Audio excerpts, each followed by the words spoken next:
নমস্কার বন্ধুরা, সবাই কেমন আছেন? আবারও চলে আসলাম একটা নতুন ভিডিও নিয়ে। আর এগুলো হচ্ছে যে আমার বাপের বাড়িতে বেড়ানোর ভিডিও। আর আমরা সবাই মিলে বাপের বাড়িতে গিয়েছিলাম। সবাই বলতে আমি আর আমার বড় বোন আমরা বাপের বাড়িতে গিয়েছিলাম। আর দেখুন বাচ্চারা ঘুরে উড়াচ্ছে, অনেক উপরে উঠে গেছে। আর চারদিকের পরিবেশটা খুবই খুবই সুন্দর। আমাদের খুবই ভালো লাগে বাপের বাড়িতে গেলে।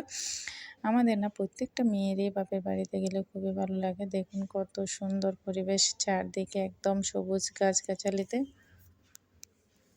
গাছগাছালিতে ভরা অনেক বড় মাঠ। আসলে এগুলো হচ্ছে ধানের ক্ষেত। ধান যখন কেটে ফেলেছে তখন মাঠটা অনেক একদম মাটির মতো হয়ে গেছে। আর বাচ্চারা ওখানে খেলতেছে। আর এই ভিডিওটা আমি করিনি, আমার দিদির ছেলে করেছে। আর এই যে বাচ্চারা খেলতেছে কীভাবে দেখুন। আর তারপর আমরা সবাই মিলে গিয়েছিলাম খেতে। এখন হচ্ছে যে একদম রবি শস্য ভরা মাঠ, একদম ভরা চারদিকে শস্য, ফুল, বেগুন, টমেটো আর ফুলকপি, বাঁধাকপি সব দিকেই সব কিছুতেই একদম ভরপুর। আমরা অনেক শাক তুলেছি আর অনেক সবজি নিয়েছি। তারপরে আমরা বাসায় চলে আসলাম। বাসায় আমার মা পিঠা বানাচ্ছে, বাবা পিঠা। আর